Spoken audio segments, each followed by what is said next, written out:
Alright. So, Donis and I, Hi, what's up? How you doing? I'm good. I'm How good you too. doing? I'm doing good too. Thanks Thanks. for being here. Thanks for being here too. Yeah. So this is gonna be my last day in Barngin for a little while, and Donis and I just wanted to talk and share a little bit about why we were both in Barngin for RREADI, the CBO that we co-founded. So, Donis, why don't you talk a little bit about what RREADI is and how it began? Well, thank you so much, Jed. Um, Rural Research and Development Innovations is a community-based organization and a research institution that promotes holistic and sustainable rural development, not only here in Barongin village or in northern Uganda, but also in Africa in general and even other developing countries. Um, we are physically established in Barongin village, Kole District, northern Uganda, because we believe that every village in the world is characterized with different features, with different attributes that could be used to promote development. Uh, this is a very long journey. It started a long time ago uh, when I was still a very young child. I used to visit my grandparents in the village, and every festive season I could go to the village. I could barely see any difference. So I started asking myself, why should rural areas be codenamed a place of disadvantages, yet they actually have very many opportunities? So I kept asking myself very many questions I couldn't actually get answers to. But later with time, as I did a lot of development studies and understanding contextual issues in development, I realized that some of these challenges can actually be addressed. And it is becoming a reality. It's a very big lesson because I have actually learned that dreams can become real by working with people. You can only make your dreams come true when you engage other people, share your vision with them, and this can be real. A very important scenario happened to me about 1.5 years ago in Kole District, where I had an opportunity to work with a very skilled and intelligent American from New York. His name is Jed Silver. He's I right didn't know over here. everything.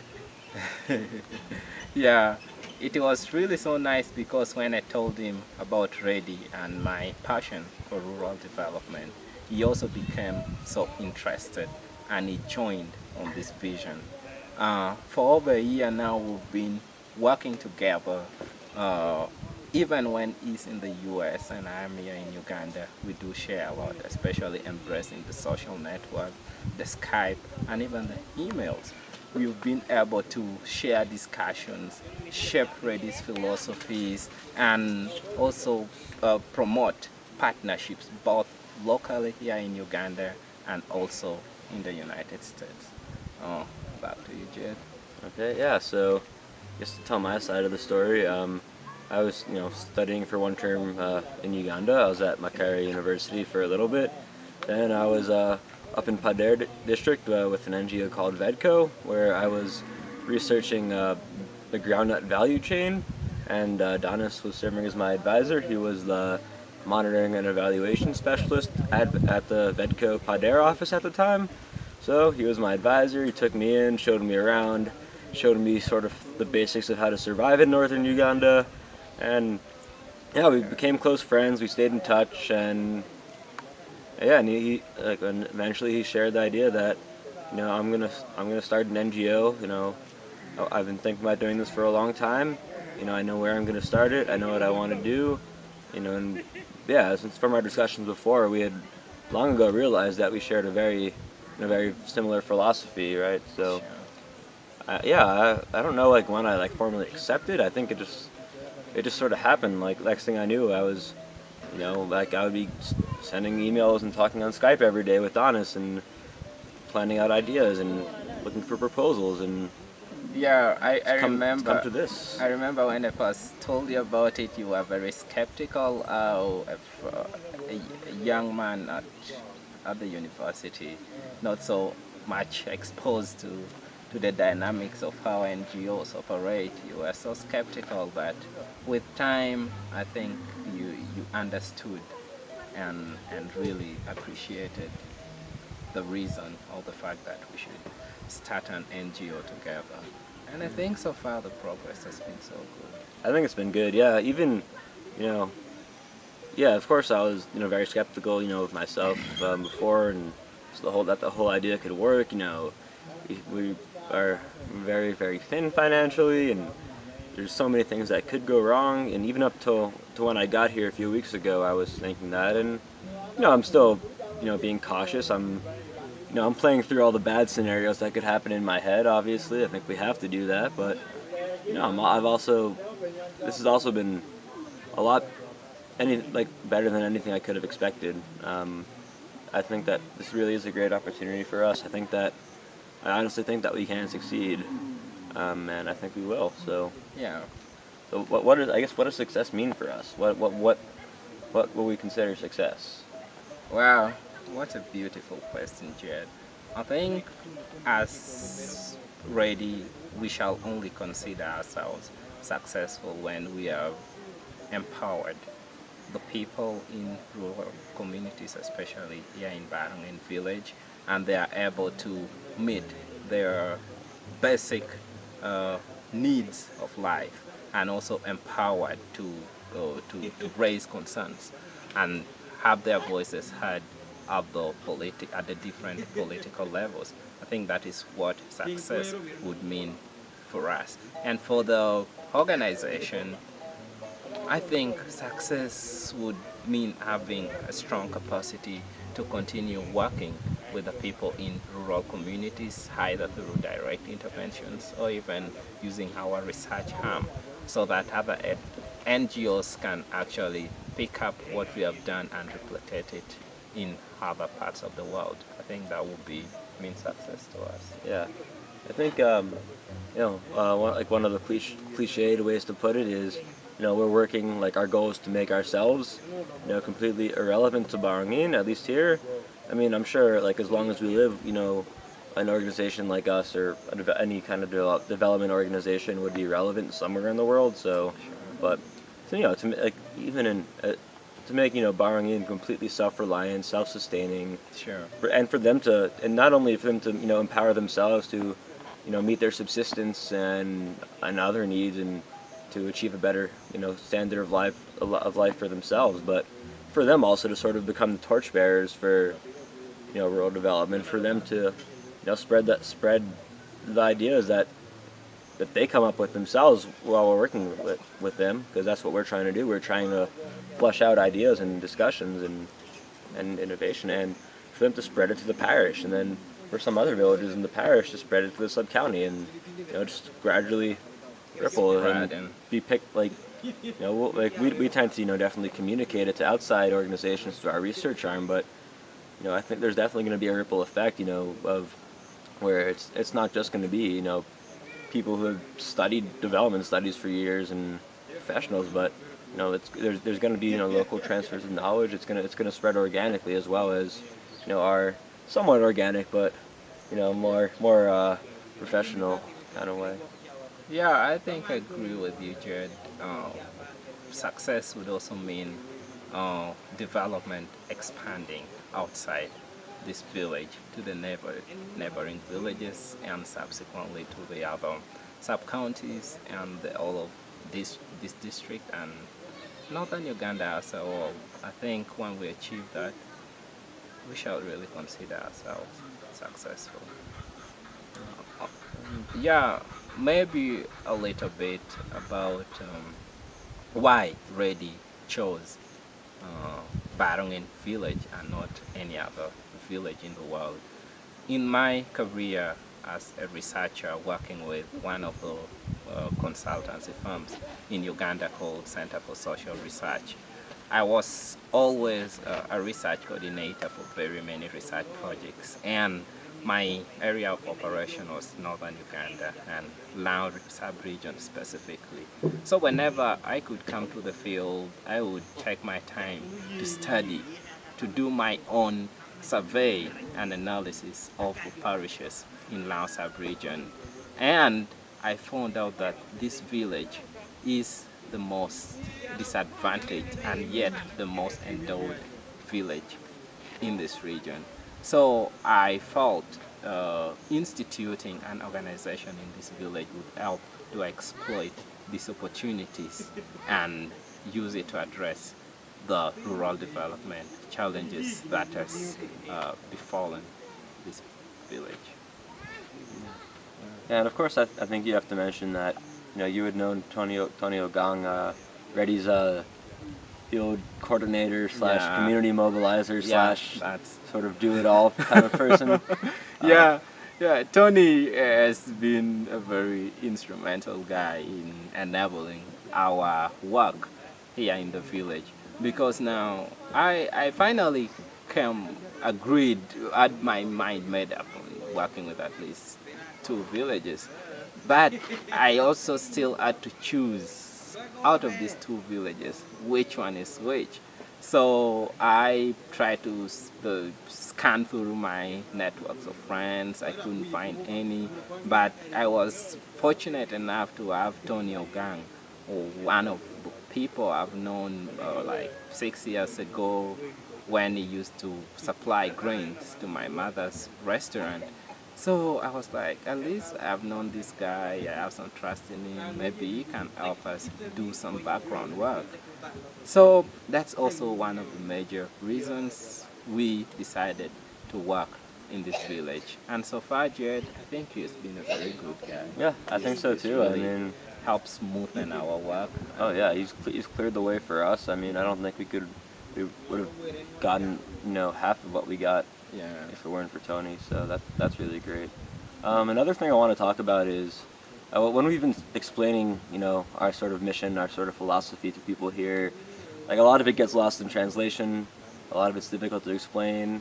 But we've been using the word we've been using the word investment a lot, and that's a word that we had included in our thoughts since the beginning. But it's definitely been coming out a lot more here. So yeah, maybe just if we could talk a little bit about how ready is an investor in Barangin, and what kind of investment are we supporting? Yeah. Thanks a lot, Jed. Maybe before we go into the investment bit, Northern Uganda suffered a long period of war and political insurgencies. So much so that more than 2 million people were displaced at the various IDP camps. This scenario made people so vulnerable, so much so that they couldn't survive on any other thing apart from relief aid from humanitarian agencies. This reliance, over dependence on aid from the humanitarian organizations has made people to think that they cannot make development happen. They feel that NGOs should actually be giving them everything and they should be receiving and doing nothing. But our philosophy as RREADI is kind of very, very different. We believe that development can only succeed in or in a partnership that promotes investment.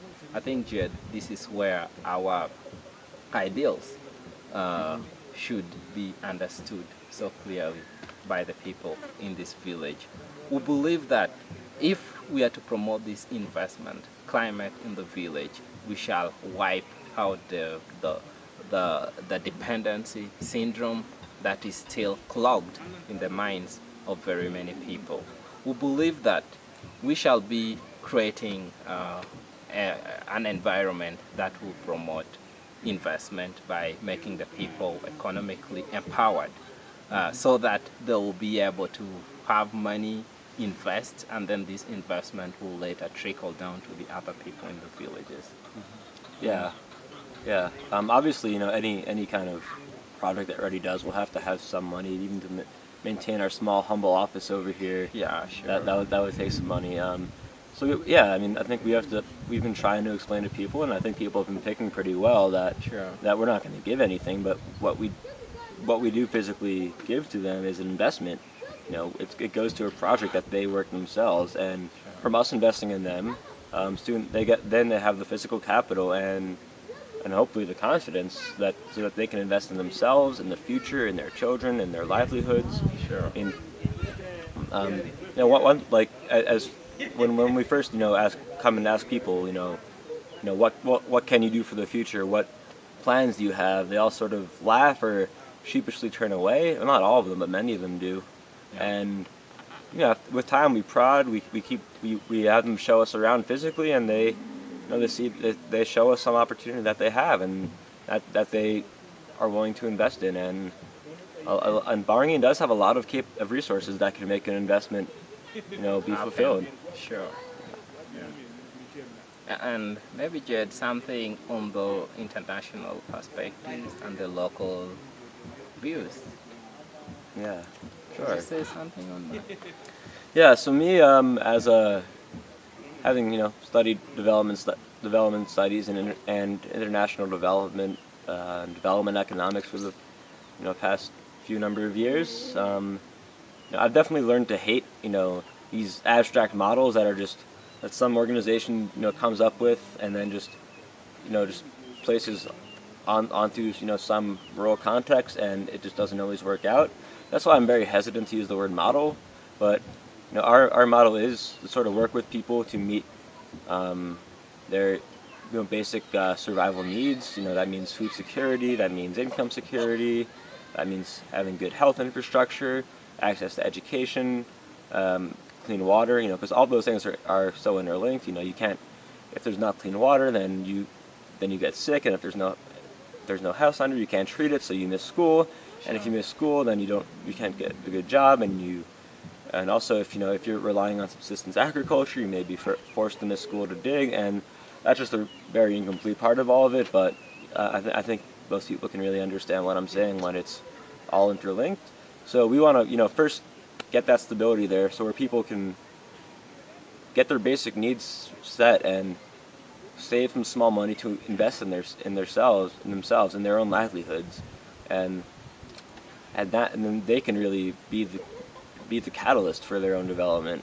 So I think our first stage is to sort of set the ship, set the stage, make sure the subsistence thing is possible, and then just scale up where people can go forward and have the stability, capital, economic, social, personal means to innovate and to create new enterprises, because we think there is a lot of potential in this specific rural area. I guess to bring it back to your question, Don, it's like I guess that's sort of our international perspective, as in it's abstract. It can theoretically apply to any rural community, but obviously it is sort of conditioned to Bahrain, and it does work for Bahrain, we think, from what we know. So maybe you can go more into that, Adonis.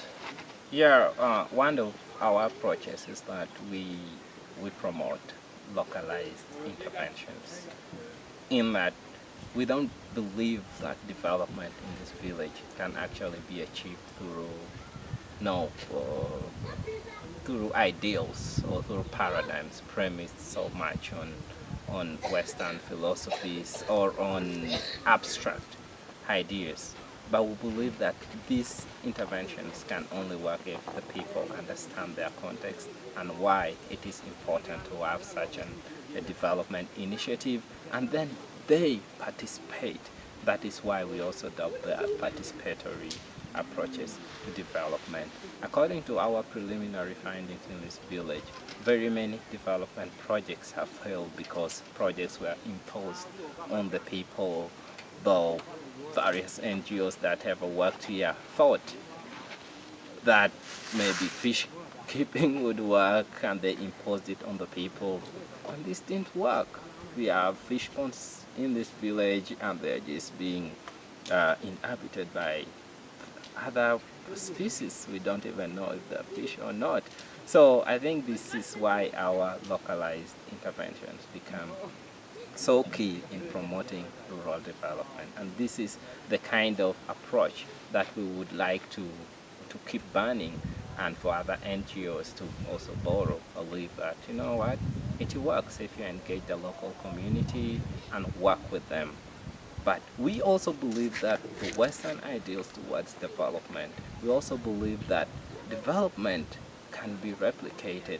That is why we shall be using our research arm to read a lot, to understand what happened in other international, in other countries, so that we can actually borrow how they succeed, and we shall use it to make our success possible here in Barangay Village.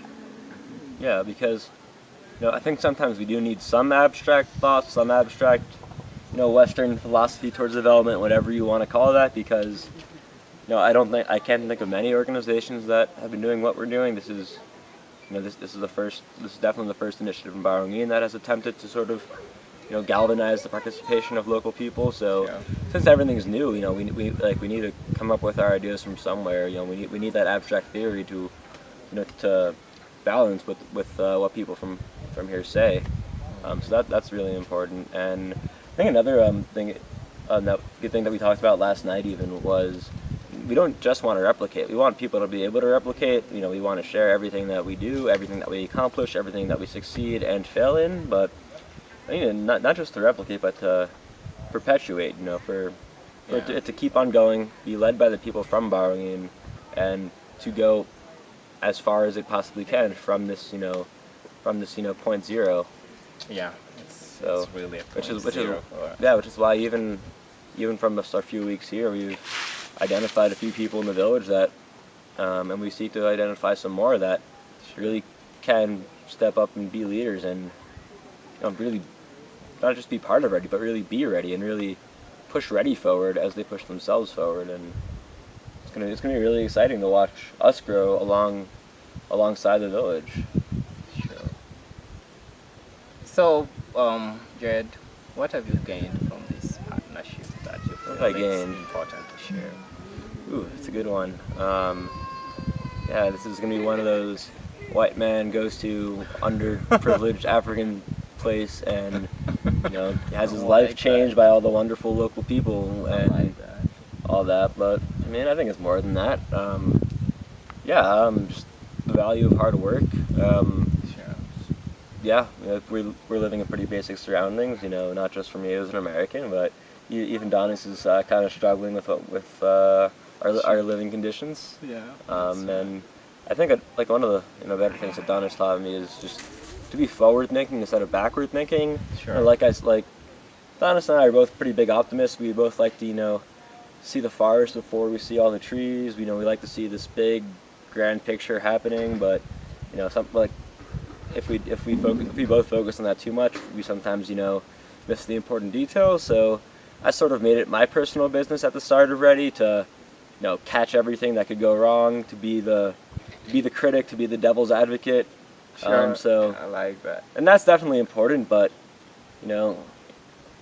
like when you spend so much time thinking about not being this and not doing that, and like all you can think about is doing this and being that. So yeah, I think that was somewhat harmful, and I think being with Donis here has and especially in Barangay in itself, is that let me see the forward opportunity. Like there are all these reasons why we could fail, and yes, we have to be prepared for any possible scenario, but there's just so much room to go forward with. There's so much potential here. The community is cohesive, hardworking, willing. The land is fertile. The rain is good. The natural resources are abundant. So, just, seeing the optimism in things and not letting cautious academic pessimism just destroy everything. Thanks a lot, Jed. I think this is so far one of those most important partnerships in my life, especially in the career, because I've been able to discuss a lot of issues on development and also understand the international perspectives on development. We've also been able to disagree a lot on, sometimes we could be having these different philosophies, and I mean, making these philosophies have a convergence point and we agree. It hasn't really been so easy, but I think this and this has been really a very positive pointer towards the success of a partnership that will help promote sustainable development in one of the most rural places on the corner of the planet. So, Jed, once again, I want to thank you a lot. You've really helped shape my thinking. You've helped be part of making my abstract ideas become a reality. You've really been a very, very important aspect in my career life. All right. Thanks a lot. Thank you very much. You've been my mentor since I showed up as a young green student in Vedco. Thank you. And just encouraging me and calling me out when I've been too abstract and telling me to stop live in America and start living in Africa. I like that. Or Yeah. start living in Barangay at least. Yeah. This isn't just like every place in Africa, obviously. So yeah, I mean, and just teaching me just the forward thinking to just not be constrained by hyper realism. Just be realistic, but realism has a lot of opportunities. So Yeah, sure. they really help shape my thinking. I think that's gonna benefit me with RREADI and whatever else I do. So Thanks a lot. thanks, boss. I think this is one of those great moments when it's the beginning of And a more. true African story. It works. Yeah, yeah. Thanks a lot, Jay. Wow, wow.